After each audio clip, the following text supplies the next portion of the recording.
बिस्मिल्लाहिर्रहमानिर्रहीम।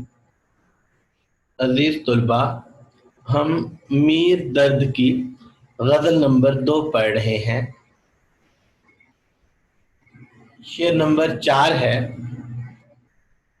जू शम्मा जमा होवें कर अहले जुबां हजार, आपस में चाहिए कि कभी गुफ्तगू ना हो। शम्मा की तरह अगर हजार जुबान वाले लोग भी जमा हो जाएं तो ये बहुत जरूरी है कि वो आपस में बातचीत ना करें। यानी शायर जो है वो एक तरफ शमा को ले आया है और दूसरी तरफ अहले जुबां को ले आया है। शमा का क्या काम है? शमा का ये काम है कि शमा रोशनी फैलाती है, शमा तारीकी मिटाती है। शमा की जो लो है वो जुबान से ममासलत रखती है, उसकी शक्ल जुबान से मिलती है। अब जो अहले जुबान है उनकी जो जुबान है वो जुबान वही काम करती है जो शमा की लो करती है। यानी ये अहले जुबान है, ये आम लोग नहीं है, ये इल्मो हिकमत की रोशनी फैलाते हैं, ये बुराई के अंधेरे मिटाते हैं, इन्हें बातचीत का भी खूब सलीका है। ऐसे लोग भी अगर जमा हो तो इन्हें चाहिए कि आपस में बातचीत ना करें।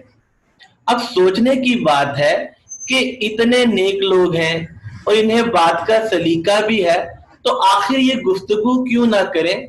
तो इसकी पहली वजह यह है कि नेक लोग जो हैं जब वो बातचीत करते हैं तो उनका इर्तिकाज टूट जाता है, उनकी इबादत में खलल पैदा होता है, इनका वक्त जाया होता है, लिहाजा खामोशी बेहतर है।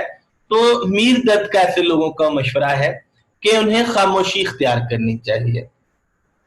दूसरी बात यह है कि जब अल्लाह के नेक बंदे आपस में बैठते हैं तो बातचीत के दौरान इंसान जज्बात की रो में बैठ जाता है और फिर वो अपने मनाज़िल दूसरों को बताना शुरू कर देता है।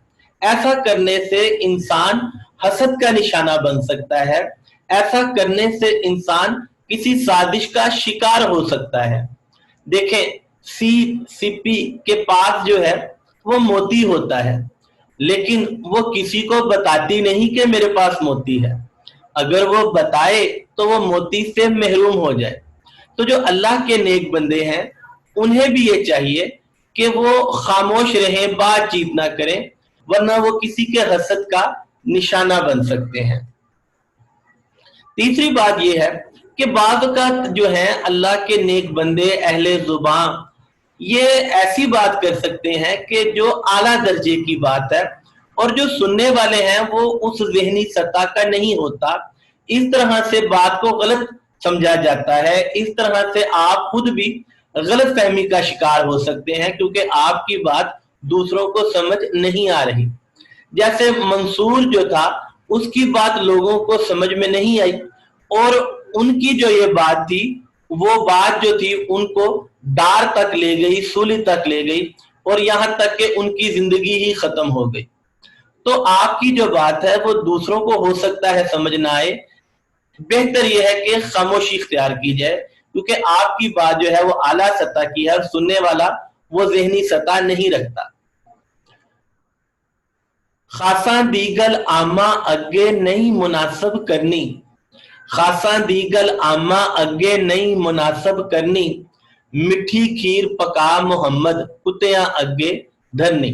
तो अस्सकूतु सलामतुन, खामोशी में सलामती है। आप ऐसी बात ना करें जिससे आप दूसरों की गलतफहमी का शिकार हो। और आखिरी बात बड़ी जबरदस्त है कि इंसान जब बातचीत करता है तो बात ऐसी बात कर देता है जिससे किसी दूसरे की दिल आजारी होती है, जिससे किसी दूसरे का दिल दुख सकता है। लिहाजा शायर का ये मशवरा है कि खामोशी इख्तियार की जाए। अगर हम किसी का दिल तोड़ देते हैं तो हो सकता है कि अल्लाह हमारी इबादतें हमारे मुंह पे मार दे, लिहाजा किसी का दिल नहीं तोड़ना चाहिए। चुनाचे मीर दर्द ये कहने में हक बजानिब है कि हजार अहले जुबान भी इकट्ठे हों तो वो खामोशी इख्तियार करें। جیسا کہ حکیم لقمان بھی کہتے ہیں گفتگو اگر چاندی ہے تو خاموشی سونا ہے۔ میردرد کہتے ہیں اپنے بارے میں سرتا قدم زبان ہے جو شمع گو کے ہم، پر یہ کہاں مجال کہ کچھ گفتگو کرے۔ شعر نمبر 5، جو صبح چاکے سینہ میرا اے رفو گراں، یا تو کسو کے ہاتھ سے ہرگز رفو نہ ہو۔ کسو پرانی اردو یعنی کسی۔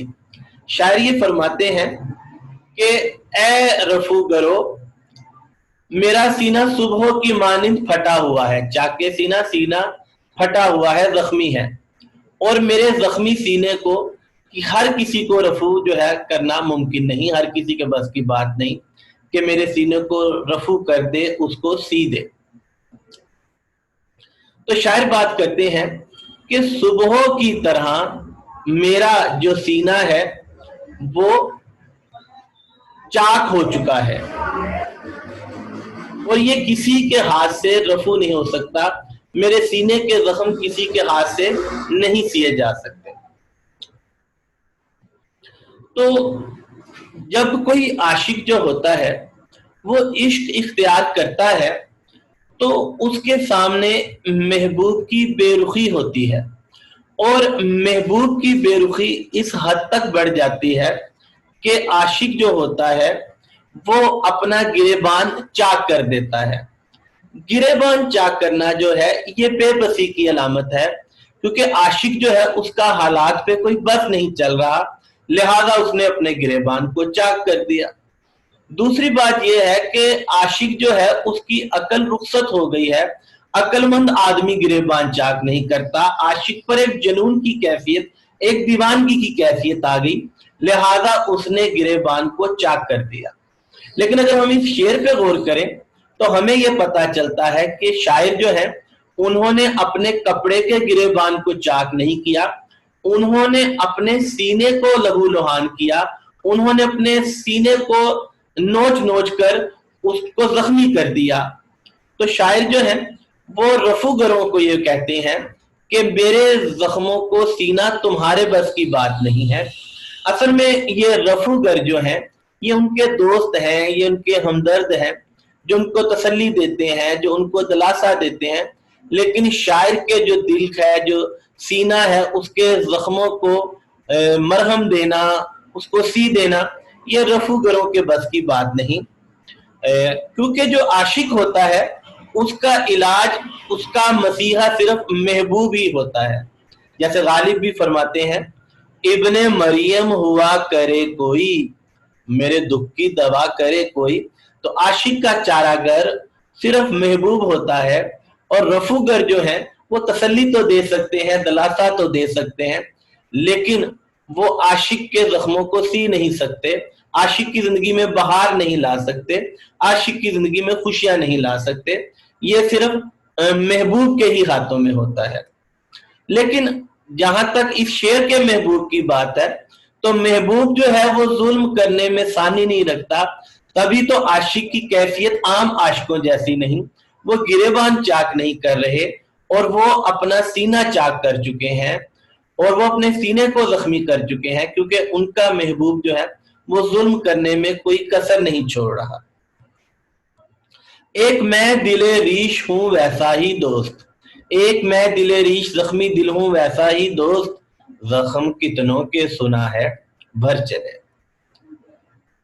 تو اب ہم بات کرتے ہیں صبح کی، کہ جب صبح ہوتی ہے، سورج کی کرنیں نکلتی ہیں، تو سورج کی کرنوں کے سامنے آسمان کالی چادر نہیں اوڑھ سکتا، سورج کی جو کرنیں ہیں وہ آسمان کی کالی چادر کو تار تار کر دیتی ہیں، اور آسمان جو ہے وہ کالی چادر نہیں اوڑھ سکتا۔ اسی طرح محبوب کے ظلم کے سامنے، کیونکہ اس کے ظلم میں کوئی کمی نہیں آ رہی، اس کے ظلم میں کوئی وقفہ نہیں آ رہا، عاشق کو بھی چین نہیں مل سکتا، عاشق کی بھی حالت نہیں سنبھل سکتی۔ تو شاعر بتانا یہ چاہتے ہیں کہ میرے یعنی عاشق کے جو دکھ ہیں وہ لا علاج ہیں۔ زخم جگر پر کیوں رکھتا ہے تو مرہم، زخم جگر پر کیوں رکھتا ہے تو مرہم، صحرا کو گلزار بنانا ٹھیک نہیں، صحرا کو گلزار بنانا ٹھیک نہیں۔ जी आखिरी शेर है जी इस गजल का।